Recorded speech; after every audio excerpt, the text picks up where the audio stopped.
तो ये वाला चैप्टर अगले 20 मिनट के अंदर हम लोग निपटाने वाले हैं। तो सबसे पहले इस चैप्टर को शुरू करने से पहले आपको ये पता होना चाहिए कि लीनियर इक्वेशंस होती क्या है, जिसमें आप लोगों के पूरे कंसेप्ट्स भी क्लियर हो जाएंगे, सारी की सारी अंडरस्टैंडिंग भी क्लियर हो जाएगी। तो चलिए शुरू करते हैं। अगर आप सभी को भी pair of linear equations in two variables को 20 मिनट के अंदर खत्म करना है तो आप बिल्कुल सही वीडियो के अंदर आ गए हो।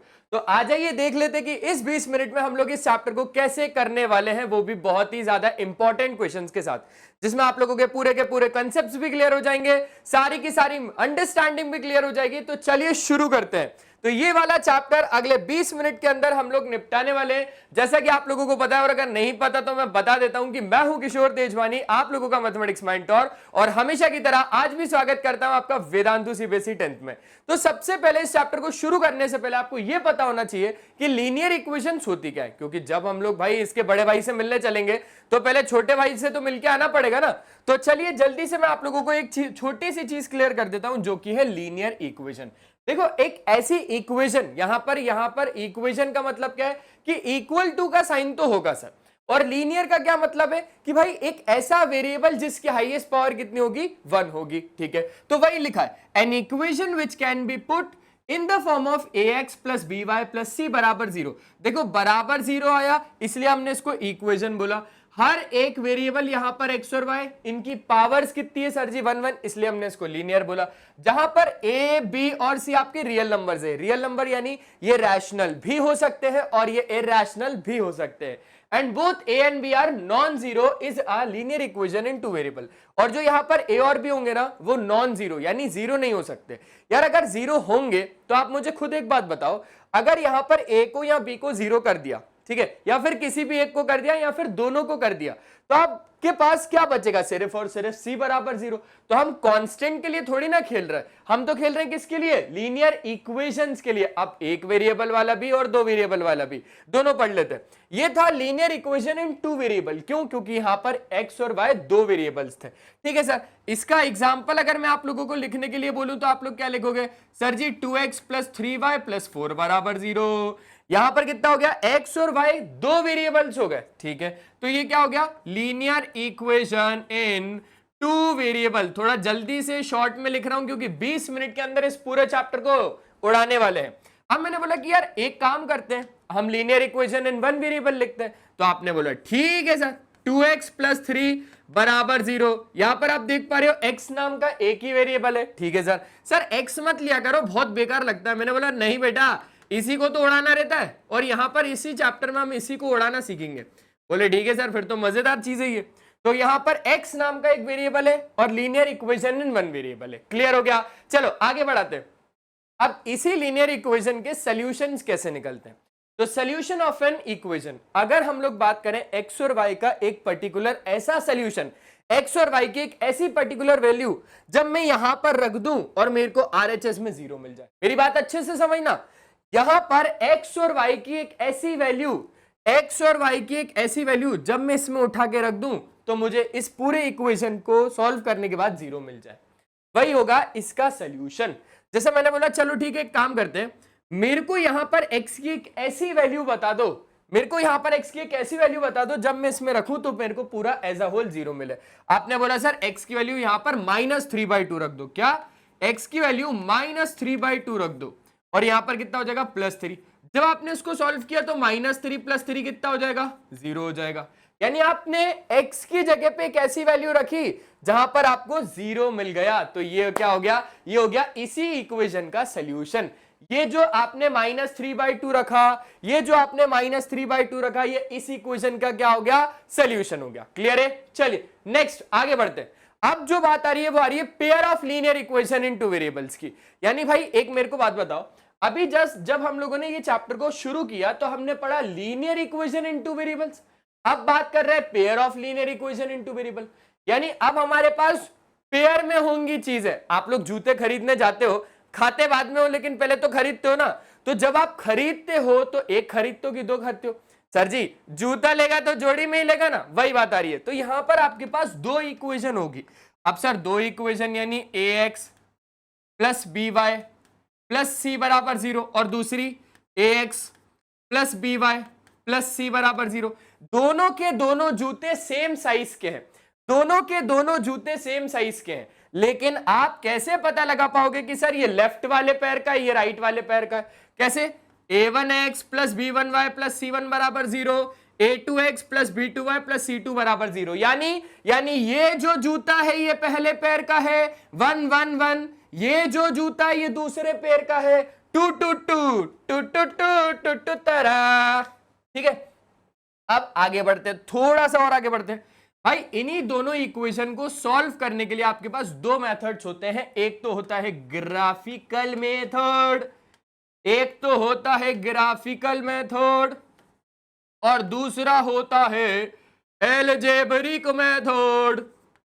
अलजेब्रिक मेथड, इसी अलजेब्रिक में आपके पास आता है सब्स्टिट्यूशन, जो कि आप लोग ट्यूशन में भी सीख लेते हो, और दूसरा आता है एलिमिनेशन। कौन सा जी? एलिमिनेशन। ठीक है, ये पूरा का पूरा चैप्टर बस इन्हीं दो इक्वेशन पे टिका हुआ है, इन्हीं दो इक्वेशन पे। ठीक है, क्लियर हो गया? अब मैंने बोला कि जब हम लोग ग्राफिकल मेथड समझते ना, तो ये जो ग्राफिकल मेथड होता है इसमें यही दोनों इक्वेशन की तीन पॉसिबिलिटीज होती है कि या तो जब मैंने इन्हीं दोनों इक्वेशन का ग्राफ बनाया, जब मैंने इन्हीं दोनों इक्वेशन का ग्राफ बनाया, हो सकता है कि इंटरसेक्टिंग लाइंस हो जाए, हो सकता है कि इंटरसेक्टिंग लाइंस हो जाए, हो सकता है कि भाई साहब लाइंस पैरेलल हो जाए। बोलो पैरेलल पैरेलल पैरेलल पैरेलल। हो सकता है कि वो कोइंसिडेंट हो जाए, हो सकता है कि वो कोइंसिडेंट लाइंस हो जाए। क्लियर हो गया? तो ये तीन पॉसिबिलिटीज हो सकती है। आप लोगों की कृपा से एक मेथड और था, लेकिन वो तो आप लोगों ने डुबा दिया ना कोविड-19 में। यहां पर सब्स्टिट्यूशन और एलिमिनेशन के अलावा एक मेथड और था जिसका नाम था क्रॉस मल्टीप्लिकेशन मेथड, लेकिन वो मेथड आप लोगों की कृपा से हटा दिया सीबीएसई ने। ठीक है, रैशनलाइज सिलेबस के हिसाब से। चलिए, इसको समझना बहुत ज्यादा जरूरी है। मैं आप लोगों को बोल रहा हूं कि सर दो इक्वेशन अगर मैं आपको दूंगा तो आप दोनों इक्वेशन का ग्राफ अच्छे तरीके से बना के आप ये बता दोगे लाइंस इंटरसेक्ट कर रही हैं, लाइंस पैरेलल हो रही हैं या फिर लाइंस कोइंसिडेंट हो रही हैं, ये तो आप अच्छे से बता दोगे। लेकिन क्या होगा जब मैं आपको बोलूं भाई बिना ग्राफ बनाए बताओ? तो आप बोलोगे ठीक है सर, रेशियोज को कंपेयर कर देंगे। यानी समझना, सीरियल नंबर पहले में पेयर ऑफ लाइंस में आपको दो इक्वेशन दे रहा हूं, एक तो x माइनस 2y बराबर 0, दूसरी है 3x प्लस 4y माइनस 20 बराबर 0। मैंने बोला इनके रेशियोज निकालो। बोले सर रेशियो का मतलब? अरे वही वही वही a1 upon a2, a1 upon a2, b1 upon b2, b1 upon b2, c1 upon c2। देखो यहां पर c1 क्या है? प्लस 0, तो c1 upon c2, c1 upon c2।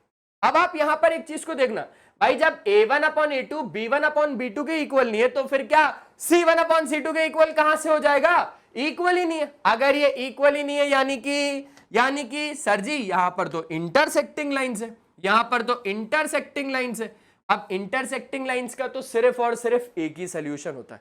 क्या होता है? एक ही सोल्यूशन होता है। बेटा ये बिल्कुल जो लाइंस होती है ना, ये बिल्कुल जो लाइंस होती है ना, इसको ऐसा मत समझना जब हम पूछते ना अरे भाई आज की क्या लाइन है, वो वाली लाइन नहीं है बेटा, ये दूसरी वाली लाइन है। ये दूसरी लाइन कैसे? क्योंकि यहां पर जो आपके पास दोनों लाइंस है ना, ये जो दोनों लाइंस है ना, ये इंटरसेक्टिंग है। ये हो गया। देखो आप लोग कपल सीन तो जानती हो ना? बोले सर इससे अच्छा तो हम कुछ जानते ही नहीं है। ये तो हम लोगों ने सब पीएचडी करके रखा है इस चीज में, इस चीज में तो पीएचडी सर आप पूछो। ठीक है भाई, तो कपल्स में कितने लोग होते हैं? बोले सर 2 लोग होते हैं। अच्छा कौन कौन? बोले सर मैं और आप। अरे क्या बोल रहे हो तुम लोग? कैसी कैसी बहकी सी बातें कर रहे हो तुम लोग? चलो, तो यहां पर एक तो लाइन हो गई ए बी, दूसरी लाइन हो गई पी क्यू। अब ये जो दोनों की दोनों लाइन है ना, ये जो दोनों की दोनों लाइन है ना, इनमें प्यार थोड़ा सा बहुत है। क्या बोला सर? प्यार थोड़ा सा बहुत है। मतलब मैंने बोला भाई प्यार थोड़ा सा बहुत है का मतलब थोड़ी बहुत लड़ाइयां होती है लेकिन सोल्यूशन निकल जाता है। क्या बोला मैंने? दो लाइन से प्यार बहुत है, लड़ाई होती है, सोल्यूशन निकल जाता है। ये वाली लाइन प्यार बहुत है, हल्की सी भी लड़ाई होगी तुरंत बोलेंगी चल एक काम करते हैं यार, छोड़ आज मिल लेते हैं, यानी बात का सोल्यूशन वही निकल गया। अब मिल लेते हैं जहां पर ये मिल रही हैं, जिस पर्टिकुलर पॉइंट पे ये मिल रही हैं, वही तो इसका क्या होगा जी? सोल्यूशन होगा। क्या होगा? सोल्यूशन होगा। क्लियर हो गया? तो कितने पॉइंट में मिल रही हैं? सर जी एक पॉइंट पे। तो वही एक पॉइंट क्या हो जाएगा, इन दोनों लाइंस का सॉल्यूशन हो जाएगा। क्लियर है, यह इंटरसेक्टिंग लाइंस का केस हो गया। अब मैं आपको दो इक्वेशन देता हूं, मैं फिर से दो इक्वेशन दे रहा हूं, मैंने दो इक्वेशन दी। अब इन दोनों इक्वेशन में मैंने आपको बोला कि भाई रेशियोज को कंपेयर करो, आपने रेशियो को कंपेयर करा, a1 upon a2, b1 upon b2, c1 upon c2 आपने निकाला, और आपने देखा कि भाई a1 अपॉन a2 तो b1 अपॉन b2 के इक्वल है, और b1 अपॉन b2 तो c1 अपॉन c2 के इक्वल है, यानी तीनों के तीनों रेशियो तो बराबर है। अगर तीनों के तीनों रेशियो बराबर है यानी ये तो कोइंसिडेंट लाइंस हो गई। अब कोइंसिडेंट लाइंस के बीच में भी बहुत भयंकर तरीके का प्यार है भाई, बहुत भयंकर तरीके का प्यार है। बताए कैसे? अरे मैं बताता हूं, एक सेकंड रुकना बस। बहुत ज्यादा भयंकर तरीके का प्यार है। ये वाली लाइन के ऊपर वाली लाइन, लाइन के ऊपर लाइन बेटा, लाइन के ऊपर लाइन, मतलब समझ रहे हो तुम लोग, मतलब समझ रहे हो, लाइन के ऊपर लाइन है। हाँ, यानी रेड वाली लाइन जा रही है ना, तो येलो वाली लाइन पता है क्या बोल रही? अरे जहां जहां जाऊं तेरा पीछे पीछे आए, जहां जहां जाऊं तेरा पीछे पीछे आए, यानी जहां जहां रेड वाली जा रही है, जहां जहां रेड वाली जा रही है वहां वहां येलो वाली भी जा रही है। अब जिस जिस पर्टिकुलर पॉइंट पे ये लोग टच होंगी ना, जिस जिस पर्टिकुलर पॉइंट पे ये लोग टच होंगी ना, बहुत सारे ऐसे पॉइंट होंगे, बहुत सारे, यानी इन दोनों लाइन के बीच में आपको खुद देख के पता लग रहा है प्यार कितना है, प्यार कितना है, ये तो खुद देख के पता लग रहा है ना। तो इन दोनों लाइंस के बीच में बहुत ज्यादा प्यार है, बहुत ज्यादा। चिपक चिपक के जानी, चिपक चिपक के चलती है, आगे मुझे नहीं आता है ना। तो बहुत सारे जितनी भी पॉइंट पे ये लोग मिल रही हैं, वो सारे के सारे इनके सॉल्यूशंस हैं। कितने पॉइंट पे मिल रही है सर? ये लाइन जहां जहां तक जाती जाएगी, दूसरी भी वहां वहां तक जाती जाएगी, यानी इस लाइन का तो कोई एंड ही नहीं है। अगर कोई एंड नहीं है यानी कितने सॉल्यूशन?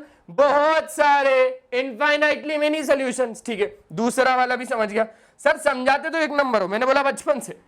अब मैं आपको तीसरी इक्वेशन दे रहा हूं, यानी फिर से मैं आपको दो इक्वेशन दे रहा हूं। ये दोनों इक्वेशन दी और मैंने बोला कि चलो फिर से रेशियो को कैलकुलेट करते हैं। आपने बोला ठीक है sir, a1 upon a2, b1 upon b2, c1 upon c2, तीनों के तीनों हम लोगों ने क्या निकाले? रेशियो को कंपेयर किया। रेशियो को कंपेयर किया तो a1 upon a2 b1 upon b2 के बराबर तो है, लेकिन वो c1 अपॉन c2 के बराबर नहीं है, लेकिन वो c1 अपॉन c2 के बराबर नहीं है। मैंने बोला सर यहां पर तो ऐश्वर्या आएगी। मैंने बोला ऐश्वर्या कैसे आएगी? बोले सर वही याद करो ना सर, याद करो। मैंने बोला क्या याद करो भाई? सर वही मेरा चैन वैन सब उजड़ा, ढिजुक ढिजुक डुक डुक डुक, जालिम नजर हटा ले। मैंने बोला भाई कैसी बात कर रहे हो तुम लोग, हम पढ़ने आए। बोले सर पढ़ने नहीं आए, आप एक बार स्टेप तो करो। मैंने बोला कौन सा? भाई सर भाई मेरा चैन वैन सब उजड़ा, मतलब पैरेलल लाइंस। हाँ जी बिल्कुल। अब मुझे एक बात बताओ, ये दोनों लाइंस एकदम भाई मतलब सिर्फ और सिर्फ एक ही काम करती है, लड़ाई का। ये दोनों जो कपल्स है ना, ये सिर्फ और सिर्फ लड़ाई का काम करते हैं। ये कहती है कि मैं तुझसे मिलूंगी नहीं, ये बोलती है कि मैं भी तुझसे मिलूंगी नहीं। ये भाई साहब इनसे नहीं मिलेंगे, ये बहन जी इनसे नहीं मिलेंगी। अगर दोनों मिलेंगे ही नहीं तो बात का सॉल्यूशन निकलेगा क्या? तुम खुद बताओ। अगर दोनों मिलेंगे ही नहीं तो बात का सॉल्यूशन निकलेगा क्या? नहीं निकलेगा। वही तो बात है कि जो पैरेलल लाइंस होती है वो जब तक नहीं मिलेंगी तब तक उनका नो सॉल्यूशन, यानी अलजेब्रिक इंटरप्रिटेशन में इसका सीधा सीधा नो सॉल्यूशन। इसका एक सॉल्यूशन, इसका बहुत सारे सॉल्यूशंस, और इसका नो सॉल्यूशन। क्या ये चीज क्लियर हुई? क्लियर हुई ना सर? अगर ये लोग मिल जाएंगी तो सॉल्यूशन निकल जाएगा। यहां पर मिल रही है, नहीं मिल रही, यानी सॉल्यूशन ही नहीं है। ठीक है, तो ऐसे करके आप लोग इसको याद कर सकते हो। अब कंसिस्टेंट और इनकंसिस्टेंट नाम का मतलब समझ लो बेटा। जो कंसिस्टेंट होता है ना, कंसिस्टेंट का मतलब होता है एटलीस्ट एक सॉल्यूशन।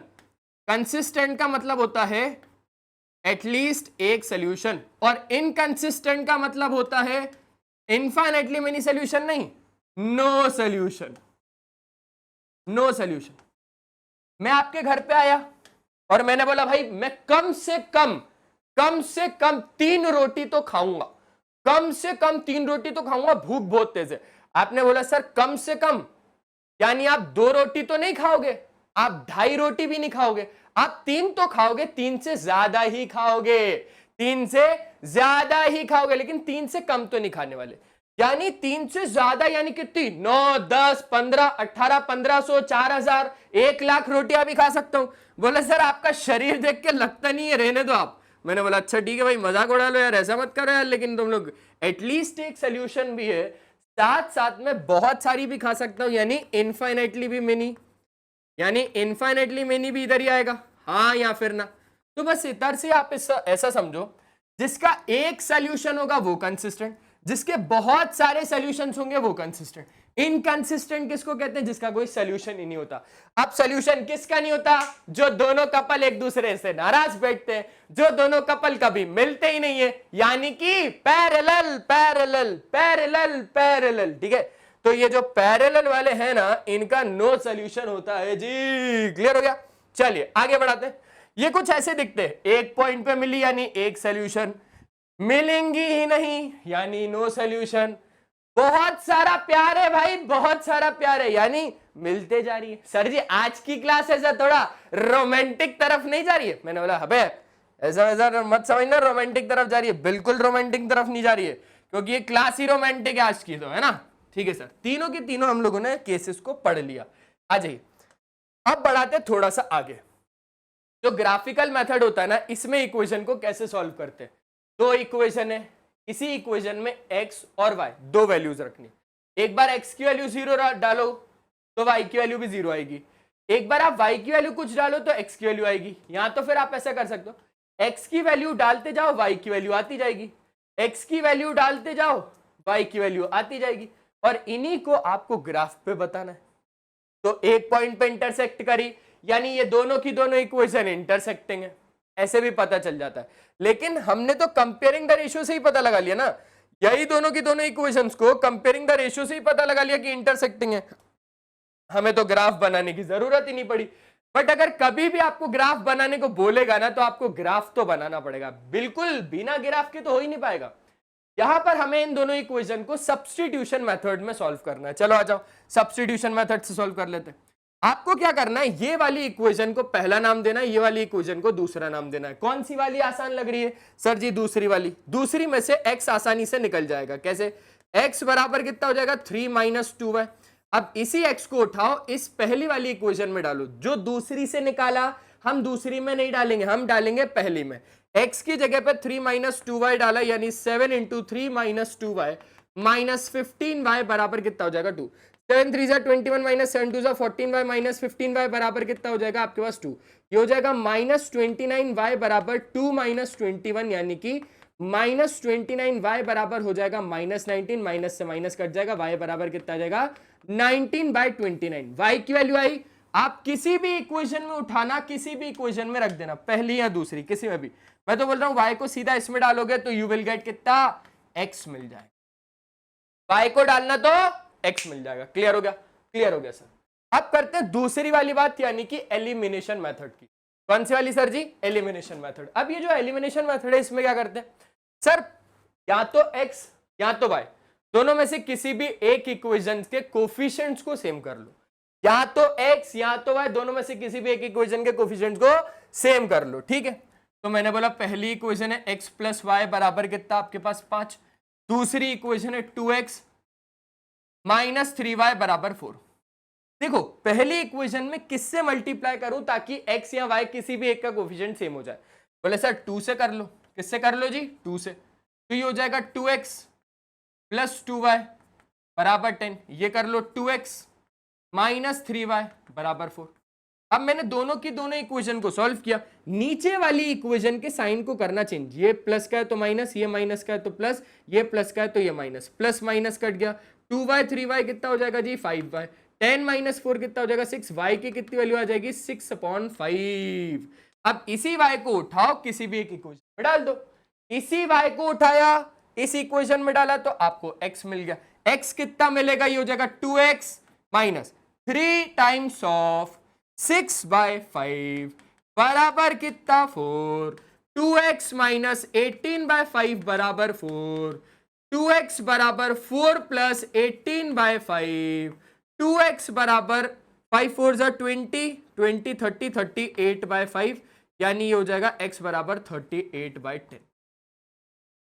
समथिंग कुछ इतना ही आएगा, एक बार अच्छे तरीके से खुद से भी चेक कर लेना, ठीक है। तो यहां पर हम लोगों ने दोनों के दोनों मेथड्स पर भी एक क्वेश्चन कर लिया, साथ साथ में अब देखो यहां पर दोनों के दोनों को अगर आप उसमें उठा के डालोगे, हमने यहां पर क्या किया, पहली और दूसरी इक्वेशन दो इक्वेशन थी, ठीक है, 2 से पूरा मल्टीप्लाई किया, 2x 2y 10, नीचे वाली इक्वेशन 2x माइनस 3y बराबर 4, साइन चेंज हुआ, कट गया, देख रहे हो, 2y 3y हो गया 5y, 10 माइनस 4 हो जाएगा आपके पास कितना 6, ठीक है। यहां पर अब हम लोगों ने y की वैल्यू को निकाला, y की वैल्यू को इस इक्वेशन में डाला, तो हम लोगों ने x निकाला, 6/5, 6 12 6 18/5, 18/5 को राइट साइड क्या, 5 4 20, 20 के बाद ये कितना हो गया 38, 38/5, तो x की वैल्यू आ गई। दोनों की दोनों इक्वेशन को सॉल्व करना, आपको आंसर मिल जाएगा। तो बस आज के इस चैप्टर में सिर्फ और सिर्फ इतना ही था। 20 मिनट में इस चैप्टर को इतनी जल्दी से हम लोगों ने कवर किया कि सारे के सारे कंसेप्ट और उन पे एक एक क्वेश्चन भी हो गया, ठीक है। तो मिलते हैं नेक्स्ट ऐसी वीडियो में, तब तक के लिए बाय बाय, अपना ध्यान रखिए और हमेशा की तरह एक ही चीज कि पढ़ाई करते रहना यार, क्योंकि वो बहुत ज्यादा जरूरी है। चलो टाटा।